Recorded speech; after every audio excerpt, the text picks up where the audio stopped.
All right, y'all. It's time to close out this first paycheck of July. And when I tell you these numbers had me reevaluating everything, I mean everything. I only have about $13,000 left to make for the rest of this year. So today, we're going to close out this budget, talk about what that means, and I'll share a couple of lessons and wins because this is just the start of some big changes.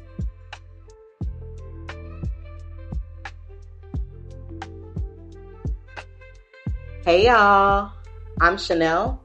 I'm a 32-year-old accounting student and I'm a zero-based budgeter. Here at Chanel's Pocketbook, we make those dollars work for us. Welcome back. And if this is your first time joining us, be sure you hit subscribe and that bell.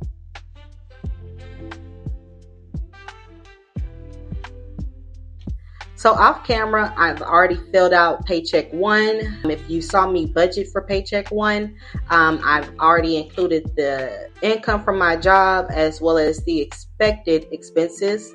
And today we're pretty much discussing what the actual numbers were and how I did. To be very raw and honest, I would give myself an F simply because I just have too much red. I have too much that was unbudgeted, and though I am returning to cash stuffing, I should not be making these mistakes. And so overall, I do hope to see myself improve, especially since this is my first go round using the Erin Condren planner and the All Things Planned monthly setup. I consciously know when I'm making an incorrect decision with my finances. And so that's kind of why I graded myself an F. I just know I can do better and I expect myself to do better. So starting off with rent, I budgeted $300, but I did spend $0 because I moved this money over to something that was unbudgeted, which I will discuss towards the end of this video. For phone, I budgeted $85. I stuck to that, so I'm very happy about that. With gas, I budgeted $25. I spent $44.17, and so I was over by $19.17. For my brother Charles, he was going to get $100, but he ended up getting $50. So overall with this, I did save $50. For my hair, I did budget $230 and I spent just that. For miscellaneous, I budgeted $25. I did go over by spending a subtotal of $38.49. So the overage amount was $13.49. For groceries, I budgeted $100. I ended up spending $94.90. So I did save about $5.10, which was cool. For household, I budgeted $5. I didn't spend anything for that. For personal, I budgeted $25 and I spent $36.92. So I went over by $11.92. For my credit card and medical debt, $25 and then $51.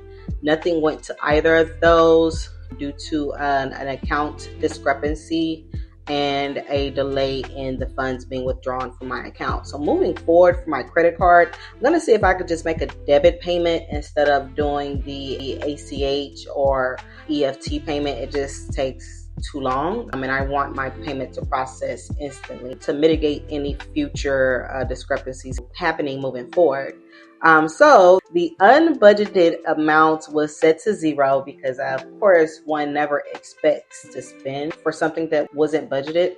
With that, I spent a total of $591.52 in this category. And so some of the notes I took would be to print off the expense tracker for the cash binder. I'm hoping to mitigate these type of experiences, as well as being able to properly track my expenses simply by having a tracker in each envelope. Once I spend the money, I fill out the tracker and put it right back in the envelope. Boom. In addition, the second note I did have here is to simply stay within budget. I know I can do this. I just feel as though when I'm carelessly spending money, I'm mostly being impulsive, just acting on what I want in that moment instead of being cognitive that this money could be going towards something much more conducive. In addition to that, it 9 times out of 10 was already in a particular category and I just decided to move it without holding myself accountable in that moment before that money was spent. So I hope to improve on that moving forward. Now I'm going to go ahead and show you where some of this unbudgeted money went. So according to my expense tracker, over a 10-day time span, I took that $300 rent payment and I applied it to a side investment where I have a running balance of $1,285. Even this week I did get some fast food. Anything with a drive-through to me is considered fast food. So I spent $33 on fast food. With subscriptions, I spent $15. I had a Canva subscription that was not on my monthly calendar. It was not set on Paycheck One, and this is an example of something I really want to be cognitive of, is keeping a running log of subscriptions that are either canceled or new to the subscription family. I need to be sure that those expenses are going to be on my monthly report, so that way when it comes down to setting the budget for each paycheck, the monthly budget is accurate. Buy now, pay later. I was really trying to avoid paying this just as last time, but rightfully so. They took what was theirs. It's a debt owed, and that was $166 even. I am also trying to really shift to a space where I do not rely on buy now, pay later. There's no credit yielded. There's no real reward to using it outside of it being clutch for emergency money, but just everyday spending, there's no reason why I should be accessing buy now, pay later. So I'm going to actually consider removing some of these apps off of my phone. Cash App will be the one possible exception because I do transfer funds often or receive funds often via Cash App. So we'll see with Cash App. But as far as crypto, I did invest $11 this week into XRP. It's so funny because I remember in 2014, I had a nice amount of XRP shares, but not fully being in the wealth and financial gain mindset. I bought it, quickly sold it, and just didn't have the hold mindset. So I'm hoping to hold on to this crypto a little bit longer. We will not be discussing much crypto on this channel or stocks either. So do with that as you please. And then I had an $8 expense for something unknown.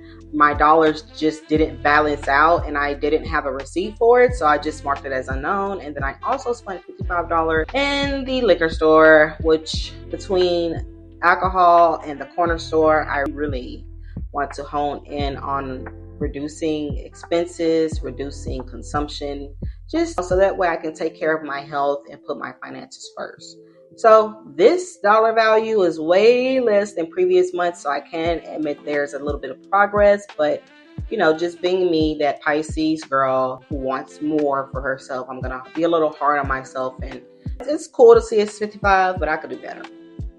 So this section came out to be $591 in unbudgeted expenses. Now, hopefully I will not have to white this out because for my second paycheck, I shouldn't have anything unbudgeted, right? So anytime I bring any money in, I'm going to apply it to the appropriate section and add it to that particular pay period's budget. But I don't want to just be getting extra income and spending it on fast food. So this is pretty much the closing of Paycheck One. Like I said, I give myself an F because I know I could do so much better. And I look forward to finishing this month off strong, learning from my lessons. And that's that. And so reviewing how I did, giving myself an F for Paycheck One of July, it really had me question how much money do I bring in for the rest of the year, right? I feel as though I need to take a step above just budgeting for the month and pay periods. I feel like it's super conducive for me to know what income I will have for the remainder of the year, right? So for now, I have calculated that I will have $13,000 left for the rest of this year. And that put things into perspective real quick. I knew I needed to start looking at the rest of the year differently And I'll be sure to break all that down in a separate video soon. All right, so do you guys remember what happened with my Capital One dispute? If you haven't seen that, be sure to check this video out so you can stay up to date. Pretty much, I was recently $885 to be specific to my checking account due to the ATM dispute. It did not take the entire review process as I thought it was, so I got my money back way sooner. I was able to take care of that outstanding bill from July, and all is well. And I'm just grateful that, they didn't attempt to withhold it. Everything worked out in my favor accordingly. So that is definitely a win so far for pay period 1 of July. And then I also found out that my company offers tuition assistance. So this year I have enrolled at Phoenix University. I will be on a financial waiver as long as my grades are superior, which they will be. At the end of the semester, my company will send a check or deposit to Phoenix. In addition to that, I have 2 more years left of my Pell Grant. So if all goes well, I shouldn't have to come out of pocket this semester for anything. And I'm truly blessed and happy to be able to say that. I'm just grateful that I'm overall resilient. And though I do still give myself an F for Paycheck 1 of July, seeing these wins is what sweetened the deal for me. Realize opportunity in my future just because I'm taking steps to work towards a better future for myself. So as long as I'm taking those steps, I might, get some L's, but when one door closes, you try again. You take the next door. You don't just give up. You pivot and you persevere. Okay. I'm very happy that I was able to take a step back and ask myself what actually matters right now. Getting my nails done every 2 to 4 weeks for $65 plus, or saving that money and just doing my own manicure and my own nails, right? Clock that T. Yes, girl, I did that. Thank you.